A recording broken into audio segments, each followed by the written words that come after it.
Little Nightmares 3 represents a chapter that is both bold and controversial in the franchise's trajectory, as it marks the beginning of a new era with a change of developer. Supermassive Games takes the place of the iconic Tarsier Studios, now removed from the series after its acquisition by the Embracer Group. This move always causes a mix of curiosity and apprehension in those who follow the saga of childhood horror. And honestly, I see this change as an opportunity for creative revitalization. But it also leaves a certain void, as if part of the essence were at stake. The game was conceived in a scenario of extremely high expectations and unexpected restrictions. Promised for 2024, it suffered delays due to quality demands and internal adjustments at the studios. Particularly, I view this careful approach positively. Games like Little Nightmares deserve time to be polished, as the atmosphere depends on subtle elements and an almost artisanal construction of tension. The care with each frame, each sound, and each puzzle is fundamental so as not to lose the dark brilliance that defines the series. Supermassive brings with it a robust history in interactive horror, and this is reflected in the boldness of introducing online cooperative mode. For the first time, two protagonists can be controlled simultaneously, Lo with his bow and Alone, equipped with a wrench. I admire how the cooperative mode does not trivialize fear, but rather creates a shared tension. Playing with someone else, feeling together the oppression of the distorted and grotesque world of Little Nightmares, is a smart move, even though the design chose to abstain from local mode to preserve the solitary ambiance. The development context also expanded the narrative horizons. The universe now goes beyond the classic nowhere and encompasses regions like the Spiral and unique biomes. The presence of new antagonists, like Monster Baby and the Supervisor, indicates that the team is betting on creating figures as memorable as the old ones, but from a new point of view. The idea that Lo and Alone travel through mirrors in the Spiral, trying to escape this nightmare, still resonates with the feeling of helplessness so characteristic of the franchise. What intrigues me most in this development are the protagonist's weapons. The wrench and the bow are not just tools, but opportunities to tell environmental stories through gameplay. Each puzzle requires collaboration. Each movement can be a risk, and this dynamic reveals how the team seeks to innovate without losing the thread of existential horror. It's a difficult balance to maintain, and I know that many people will miss the more introspective mystery of the previous games, but if everything works, it could be a worthy evolution. Little Nightmares 3 delves even deeper into the dark and disturbing universe that the series has built since the first game, presenting a story that revolves around two new protagonists, Lo and Alone, two innocent children trapped in a world called the Spiral, a cluster of grotesque and perilous places that seem to have come from a collective human nightmare. In my opinion, this choice to focus on new characters is brilliant because it allows for a fresh narrative without depending too much on past events, although the series' lore echoes subtly in the background, creating a sense of continuity that makes me excited to see how these new faces will interact with the legacy of psychological terror. I have always loved how Little Nightmares uses a child's perspective to amplify fear. And here, with Lo and Alone needing to unite to escape a threat lurking in the shadows, the story seems to emphasize the vulnerability of childhood in an even more intimate way, almost as if we were reliving our own repressed fears of abandonment and isolation. It's personal for me because games like this make me reflect on how terrifying the unknown can be. And the Spiral sounds like a metaphorical labyrinth of traumas that we all carry, making their journey not only one of survival, but a search for connection amidst the chaos. The plot of Little Nightmares 3 unfolds in an environment that expands the concept of the nowhere, introduced in the previous games, transforming it into something vaster and more interconnected, where every corner of the Spiral reveals layers of environmental horror that tell the story without needing excessive dialogue. I think this minimalist approach is what makes the series unique.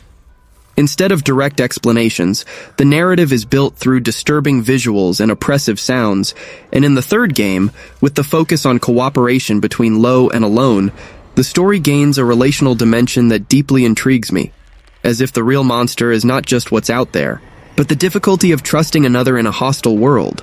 Personally, this resonates with me because, as a fan of horror games that prioritize atmosphere over cheap jump scares, I see a natural evolution here.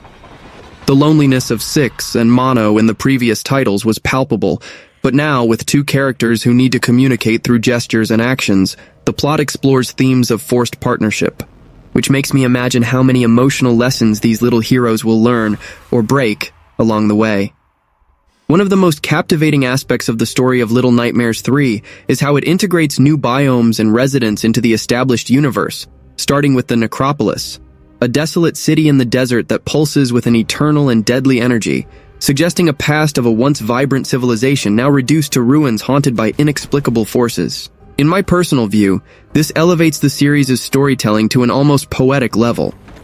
The Necropolis is not just a setting, but a character in itself, telling through its quicksand and decaying structures a saga of decay that reminds me of the subtle social critiques of the previous games, such as voracious consumerism or the obsession with perfection. I get excited thinking about how Lo and Alone will navigate this place, using unique tools like Lo's bow and Alone's wrench to uncover clues about what destroyed this metropolis without ever falling into forced explanation.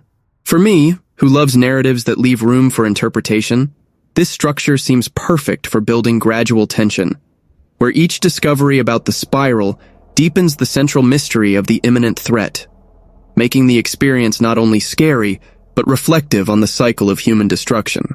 The plot also highlights the importance of cooperation as a narrative element, with Lo and Alone not only solving puzzles together, but developing a dynamic that suggests a story of mutual growth amidst horror, where each gesture of help reinforces the idea that survival is collective. I personally appreciate this because, in a genre dominated by solitary heroes, seeing two vulnerable children depending on each other adds an emotional layer that touches me. It's as if the game is saying that, in the worst nightmares, empathy is the only real weapon. And this reminds me of how the first Little Nightmares used silence to convey despair. But now, with nonverbal interactions between the protagonists, the narrative comes to life organically. I think this choice will make the story more relatable, especially for those playing in co-op, creating moments of shared tension that I can't wait to experience, as it transforms terror into something almost therapeutic. A journey where fear is shared and perhaps overcome. Little Nightmares 3 continues the series' tradition of hinting at connections with the real world through the nowhere as a limbo of tormented souls. And with the spiral as an extension of this, the story seems ready to reveal more about the origins of the creatures and places that inhabit this distorted realm, always keeping the focus on the children's perspective. In my opinion, this is what keeps the franchise fresh after 2 games. Instead of repeating formulas, the third chapter introduces new antagonists and mechanics that enrich the mythology without overwhelming it. And I love how this makes me speculate about themes like corrupted innocence or the price of curiosity, elements that have always fascinated me in the series. Personally, I feel that supermassive games, taking over development, brings a touch of interactive narrative from their previous games, which could make Lo and Alone's story more immersive, as if we were co-creating their destiny through subtle choices of cooperation. It's exciting to think that this plot will expand the universe in a way that honors the original psychological terror, leaving me anxious for how it will intertwine the personal with the grotesque. The essence of the story of Little Nightmares 3 lies in the promise of a desperate escape from the spiral, where Lo and Alone face not only physical dangers, but the shadows of a world that devours hope, building a narrative that balances horror with touches of fragile humanity.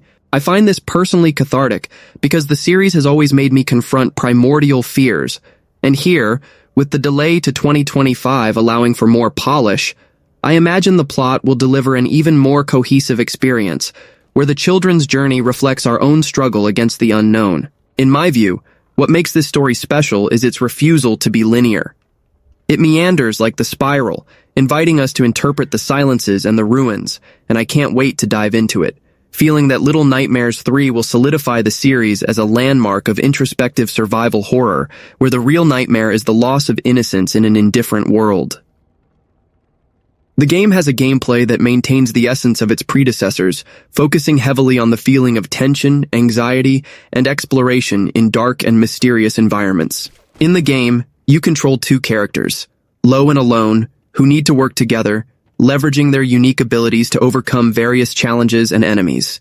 The gameplay requires a lot of attention to the environment, as it's often necessary to crouch to avoid being detected, pass through tight spaces, and use objects to create distractions, which generates a constant and immersive experience of fear. One of the standout features of Little Nightmares 3 is the cooperation between the protagonists, which brings a new and interesting dynamic to the series. The interaction between Lo, who carries a bow and arrow, and Alone, equipped with a wrench, is essential for progress. This adds a tactical layer to the gameplay, as each character can perform actions that make the other's life easier, such as pulling levers, distracting enemies, or solving puzzles together. Personally, I found this co-op mechanic to be very well implemented, as it requires communication and mutual help, making the game more engaging and challenging. Regarding the difficulty, I felt that the game balances the challenge well without being frustrating. Since cooperation is a key point, some stages require a bit more planning and strategy, which for me is a high point as it rewards creative thinking. Additionally, the character's movement, although simple, is precise enough to allow for the necessary actions without hindering fluidity. The act of running, pulling objects, using tools, and even thinking about how to distract monsters is part of the tension building that the game provokes. And I found this combination quite satisfying in terms of gameplay. One thing that caught my attention was the way the game maintains the feeling of helplessness and fear without resorting to cheap scares. The constant need for silence, the risk of being seen, and the oppressive environment create a suspenseful atmosphere that grips you from beginning to end. I particularly like this a lot because the gameplay doesn't rely on jump scares, but rather on the atmosphere and interaction with the environment to create a genuine feeling of fear and urgency. This more subtle approach is a charm of the series and is very well maintained in Little Nightmares 3. Even with the introduction of the online multiplayer mode, which can be played in pairs, the game maintains a good experience for those who prefer to play solo, ensuring that the gameplay works well in both modalities. This flexibility allows the player to choose how they want to experience the story and challenges without losing the main essence of the title. In my opinion, this is a smart choice by the developer, as it broadens the audience without compromising the quality of the experience, keeping the game tense, strategic, and enjoyable to play, with a well-defined identity in the horror and adventure genre. These gameplay characteristics made me feel a mix of nostalgia for the previous games, with the excitement of seeing the series evolve and explore new possibilities, especially in the cooperative part, which brings a sense of partnership combined with the fear and uncertainty typical of the franchise. The graphics maintain the dark and unsettling visual identity that the series has built since the first game, but with a color palette that moves away from the cold blue tones of the second title to embrace warmer and more yellowish hues. This change brings a different feeling, less drained and more desolate, which gives the game its own atmosphere, less melancholic and more suffocating in a setting reminiscent of the desert, with sandy elements and ruins. Personally, I found this palette bold as it deviates from the expected and brings a freshness to the franchise, although I do miss the darker, more mysterious look of the bluish colors from the previous game. The graphical setting features rich and detailed environments that balance the series' characteristic grotesqueness very well with interesting textures and shading that enhance the sense of claustrophobia and mystery. In the demo and trailers, we see scenarios like a sandy city, ruins, and places with a strong presence of mirrors, which are visually well-crafted elements with lighting and reflection effects that add depth. These details help build worlds that, even small in scale, seem alive and frightening due to the art direction. Another point that caught my attention was the modeling of the characters and creatures. They maintain the caricatured aspect with exaggerated and grotesque shapes, reinforcing the nightmare atmosphere. But the graphical quality is clearly more advanced, with finer textures and more fluid animations. The creatures and characters that appear in the desert and the city seem to have been designed to cause visual discomfort without losing that claymation-like style that was part of the identity of the previous games. This seems to me an interesting balance between the artisanal and the digital that reinforces the macabre tone of the game.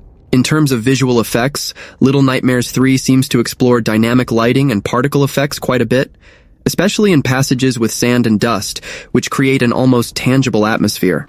The combination of long shadows with strategic light points and dust effects floating in the air makes the environment seem more alive, and also helps to build the constant climate of tension.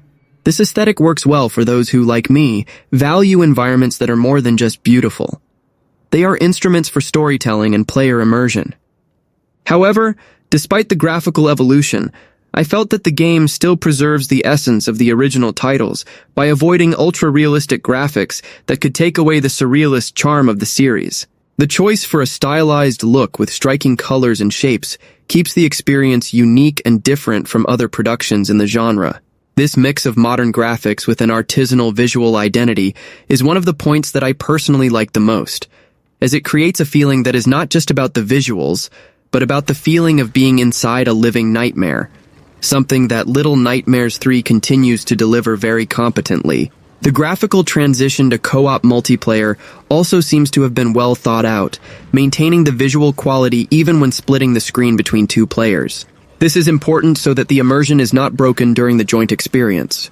Furthermore, the design of the player characters, low and alone, with distinct items, bow and wrench, brings its own visual identity to the title without losing the aesthetic connection with its predecessors, a detail that complements the visual narrative of the game in a personal and clarifying way. The performance is an interesting mix of expectations and technical realities, and my personal opinion is that it reveals a lot about the developer's priorities regarding modern platforms. The game, since its announcement, brought an expectation that it would be a visually immersive experience, with fluid gameplay close to the ideal for last-gen platforms. And indeed, on consoles like PS5 and Xbox Series X, it appears to do very well in these aspects. For those playing on PS5, for example, there is the option to run an enhanced version, the Little Nightmares Enhanced Edition, which promises 4K at 60 FPS with improvements in lighting, shadows, and visual effects, which really raises the bar for the game's experience compared to previous versions. However, the choice between optimization modes, quality, or performance reveals a preference for maintaining 60 FPS in most cases, even if the resolution might be slightly sacrificed at times, which is a common compromise in games that seek a balance between visual beauty and performance. On the Xbox Series X, the performance is also quite solid, with tests showing fluid gameplay at 60 FPS and near-native 4K resolution in many moments.